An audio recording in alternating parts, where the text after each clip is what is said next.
I watched Titans, and I have some ideas.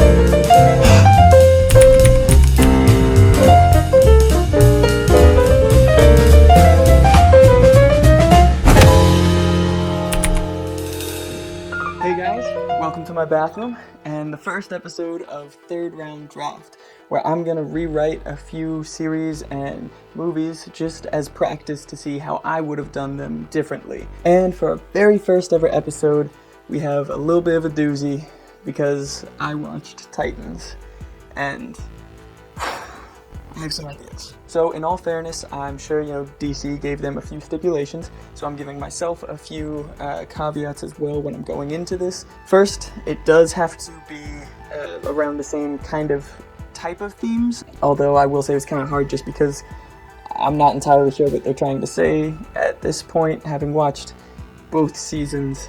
But we're going to go with not being what people made you to be or what you're destined to be, but taking what you are and becoming what you want to be with it. And I do think the show had a lot of really cool ideas that we're going to try and maintain in this process that maybe just weren't used to their full potential, or that I just think could have been used differently for a little more interest. And this is actually part one of a 5-part series. In each video, I'm going to be pitching 2 episodes for a total of a full 10-episode season.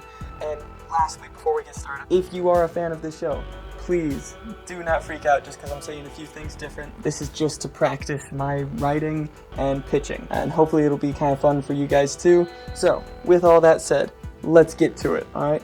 Episode 1. So we open our first episode at Rachel's home. It's very secluded, kind of off up on a hill. It's the middle of the night when all of a sudden we just hear screaming. The lights are freaking out, and we cut to her mother, who's running into Rachel's bedroom, where we find Rachel just convulsing and black, all that just coming out of her. It's crazy. It's a little disturbing, exorcism style, crunch, crunch, crunch. We're still keeping that hard R rating so we can get away with some gruesome stuff. Her mom reaches immediately for the Bible that's in her nightstand and the crucifix, and they start praying. She prays over Rachel, and Rachel tries to pray with her, and together they try and ward off this seemingly demonic, evil presence that's taken over her and is making her convulse this way in another one of her episodes, which we'll get to. They are common. We go ahead and do our title sequence and cut back to Rachel in her daily life, the next morning,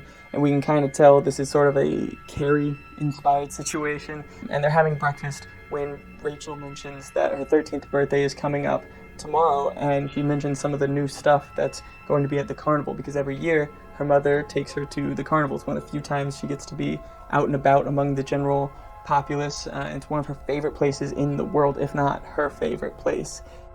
But her mother says, this year she was thinking maybe they just stay in and watch a movie, and she'd get snacks and get her favorite movie and all this different stuff, or any movie she wanted to see, and they can just stay in and have a nice quiet night. But Rachel is not hearing any of it. This is just the most unfair thing she has ever heard. And so the two of them start arguing, and her mother tells her, well, your episodes are getting worse. They haven't gotten better, they're getting worse, and we can't risk that out in public. Do you know what would happen if someone saw that, or if you hurt someone with your powers? And we start to sort of see that although her mother cares for her, she has sort of maybe a little bit of fear there. And Rachel knows that, she can sense that, and it just sort of gives her this sense of rejection, Her own mother is afraid of her. And as the argument, builds and builds and builds, Rachel's kind of losing control of her emotions and starts to have another episode, and her mother shuts that down right away and drags her to a room and locks her in a closet surrounded by crucifixes, and just sits outside the door with it locked, pressed up against it, praying, until Rachel bawls her eyes out and just kind of screams to be let out until she starts praying as well. And we see while this is happening and her mother's praying, her mother's weeping as well. She doesn't like the situation any more than Rachel, but she can't show that. She has to be strong. So, of course, when the next day rolls around, all through homeschooling and the whole day, there's just this tension between the two of them. Until that evening when her mother leaves to go grab the snacks and everything for their movie night, and Rachel steals a few dollars and runs off to go to the carnival. And she has just the best time at the carnival, watching people lead normal lives, watching families together lead normal, happy lives, and just wishing, she could have that, but knowing she can't. And as she's going on rides and everything, she ends up meeting this guy who is, super nice to her, but doesn't see her with anyone, asks if she's okay, if she needs help with anything. And she just doesn't trust him. She doesn't know how to trust him. And so she, knocks him back, and he's freaked out, and then she takes off for fear of the reaction of everyone realizing what she is. But when she gets home, she doesn't find her mother. She finds this group she's never seen before. And we learn that it's this cult who say they know her father and that she needs to come with them so they can reunite her and complete her destiny. And she's just asking, where's my mother? What have you done with my mom? Where is she? And they say, oh, that was never your mom.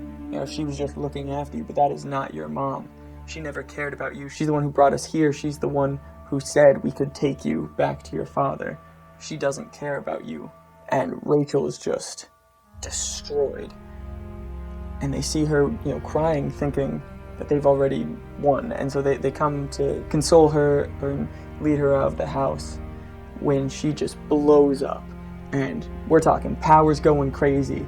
I mean, it is all-out massacre of these people. And she's just collapsed to the floor on her knees, screaming as her powers seem to be acting autonomously, killing these people in the most brutal ways, just making them vomit up their guts. And at the end of it all, she's just alone, laying on the floor, crying, surrounded by the destruction that she's wrought. And from there, we cut back to the house, only now it's a crime scene. And we see Dick Grayson pull up outside the scene on his motorcycle, and, he starts bantering with the other cops. He's a detective at this point. One cop says, hey, when do I get to ride the thing? And Dick's just like, good one.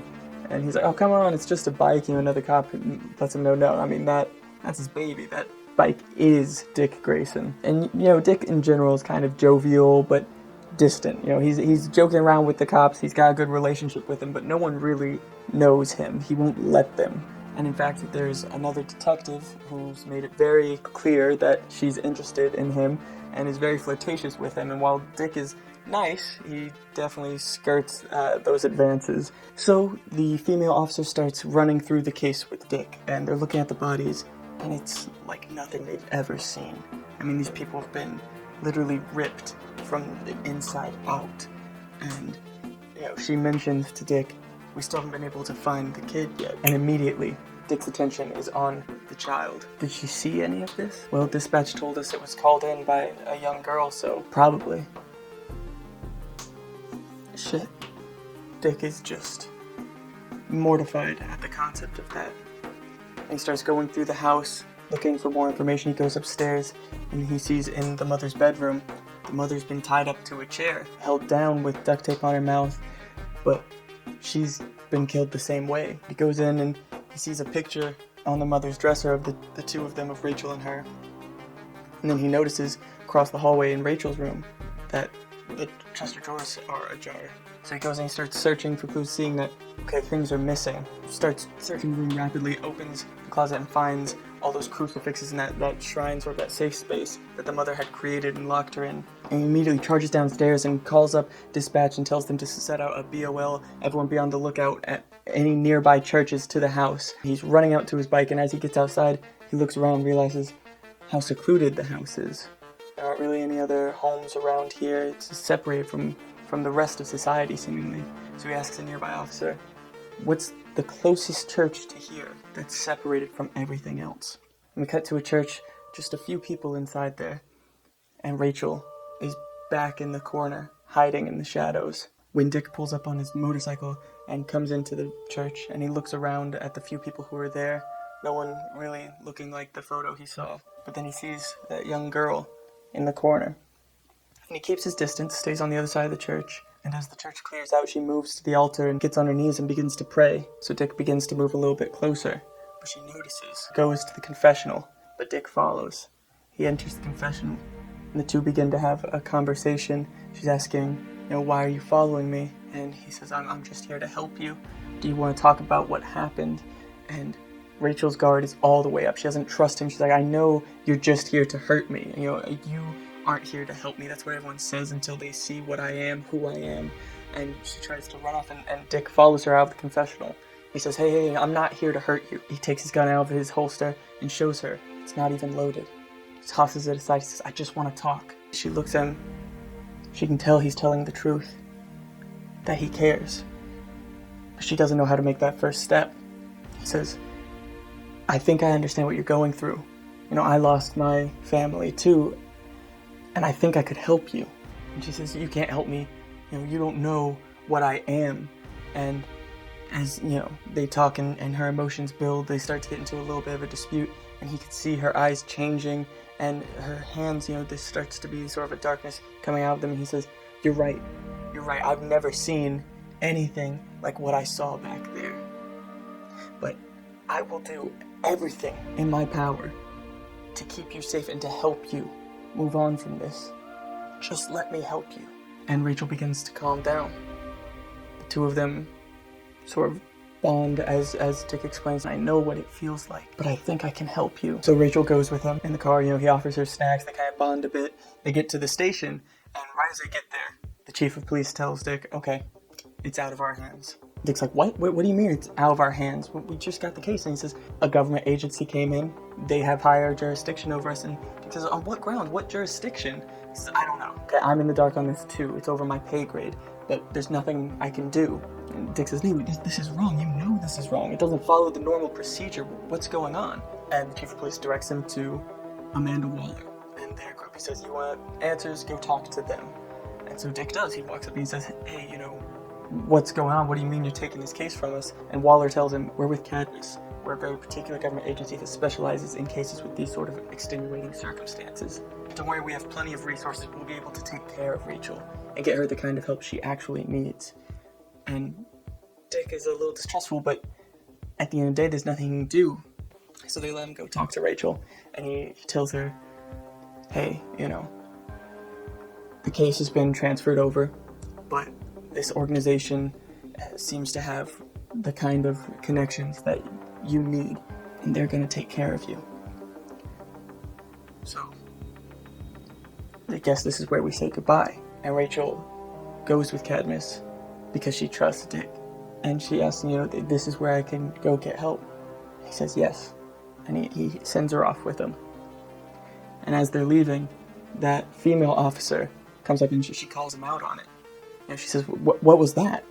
Why did you just send her off? And Dick says, what did you want me to do? Okay, there are rules, there are procedures that we have to follow. It was out of my hands. They're gonna take good care of her. They have the resources. And that's when the female officer just calls him on all this BS. Why are you pushing people away? Why are you keeping people out? What is up with you? And they actually sort of have a version of that conversation from the actual show in that first episode, where he's talking to a fellow officer about his last partner and how he didn't want to go down the same road as that person, and he was afraid he was, so he has to just keep everyone out.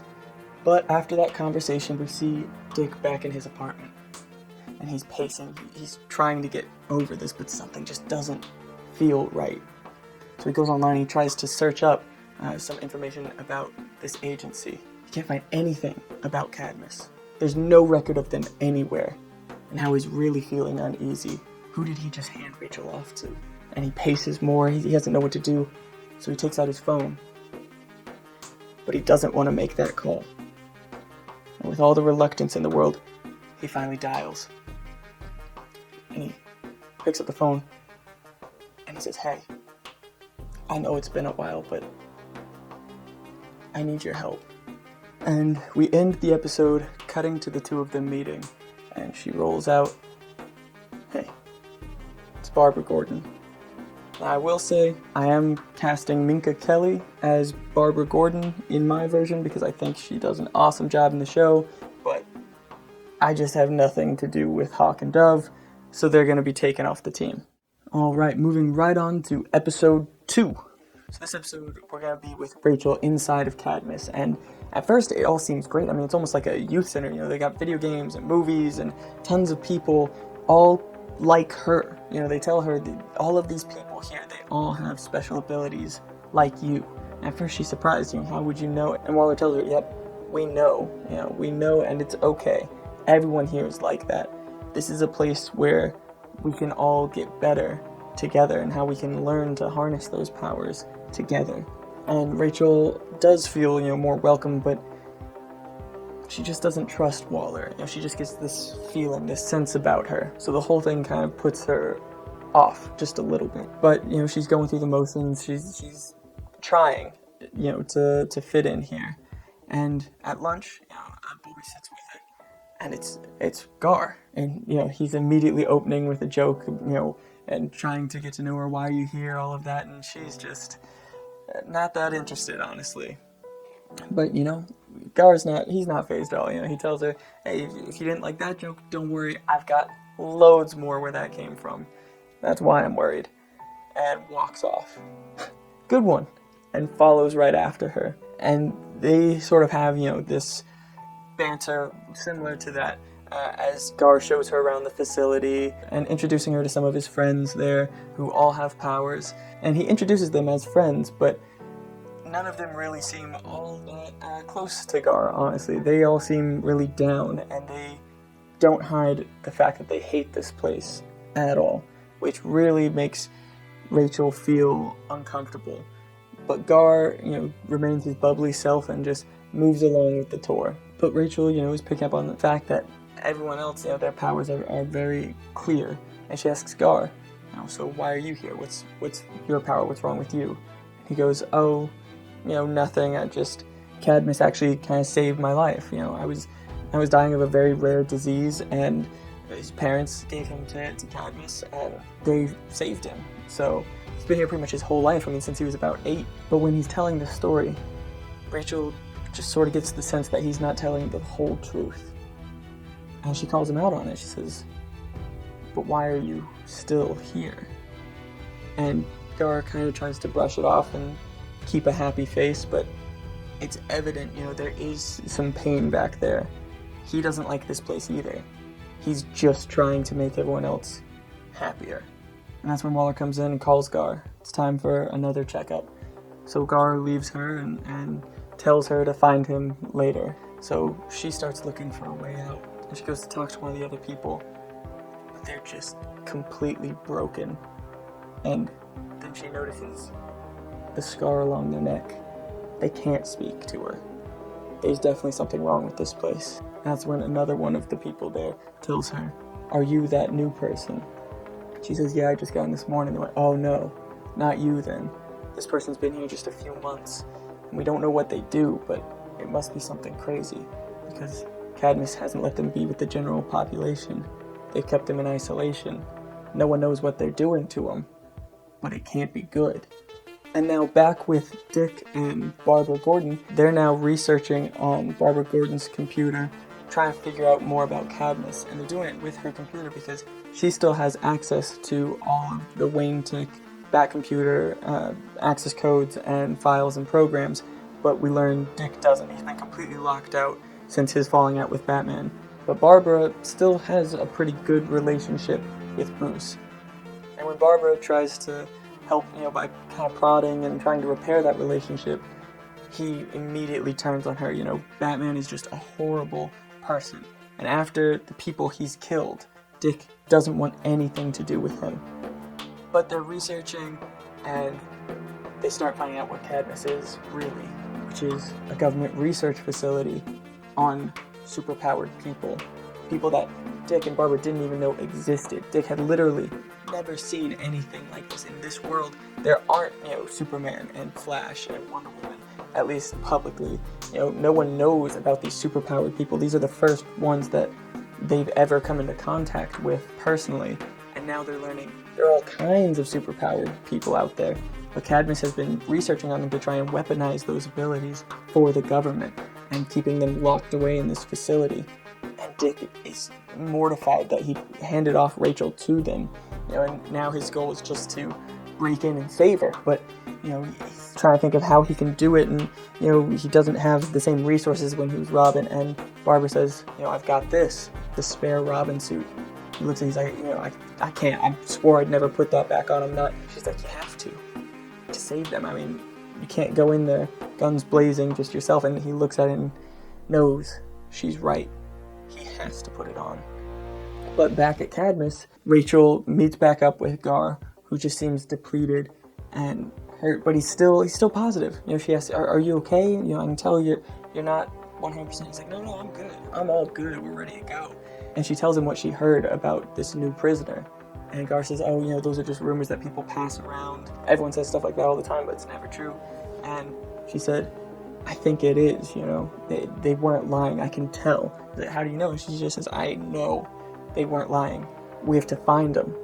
And Gar agrees. He's like, okay, we'll find them. So they start sneaking around Cadmus with Gar, you know, directing her and showing her where to find it. And, you know, they almost get caught by guards a couple times, but eventually they do find this hidden room, and they go in there, and chained up in special shackles is Starfire. When she wakes up and sees them, she initially starts trying to go at them, and the whole machine shocks her and hurts her.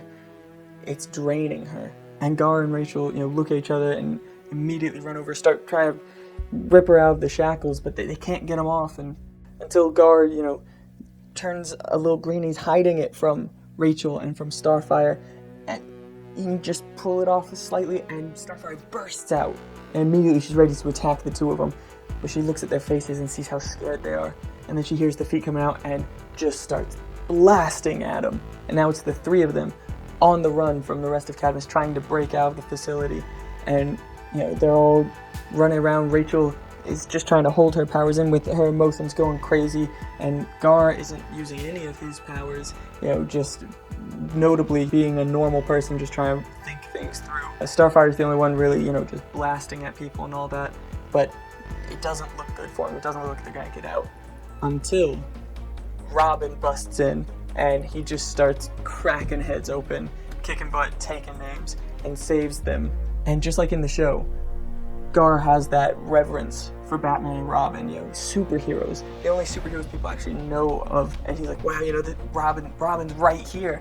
And Rachel looks at him and goes, Dick? And Gar's like, wait, you know Robin? And he saves the three of them and break out of Cadmus. Gar urges them, you know, he wants to go back and save some of his friends. He wants to get them out of there, but they just don't have the time. They're not going to make it out if they go back. And so they look to Robin and go, okay, what now? How do we get out of here? Where's the getaway car? And he looks to the motorcycle he brought. Not exactly going to fit all four of us, Dick. So they commandeer a big vehicle there, and as they're driving off and being shot at, Robin looks in the back mirror, the rear view mirror, and sees his motorcycle explode. His past life is gone. His life as Dick Grayson is over. Okay, and that is my pitch for episodes 1 and 2 of season 1 of Titans as I would have done it. What are you guys thinking so far? Let me know in the comments there, maybe what you want to see. Real quick, before I head out, I do want to hit a couple filmmaking notes. First off, I would love to see less blue. Everything doesn't have to be blue.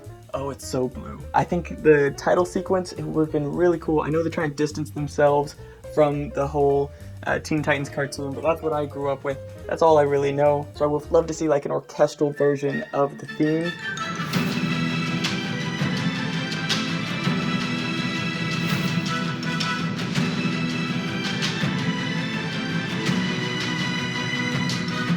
And we had nothing to do with making that orchestral cover, so definitely go check the link in the description below to check that out, because it's really good. A lot of the performances are really good. I would recast a few people, probably Rachel and definitely Bruce Wayne. We'll get there. And stay tuned for the next parts. But I'm gonna have to go get to work on making all those videos. So see you guys. Thanks for watching.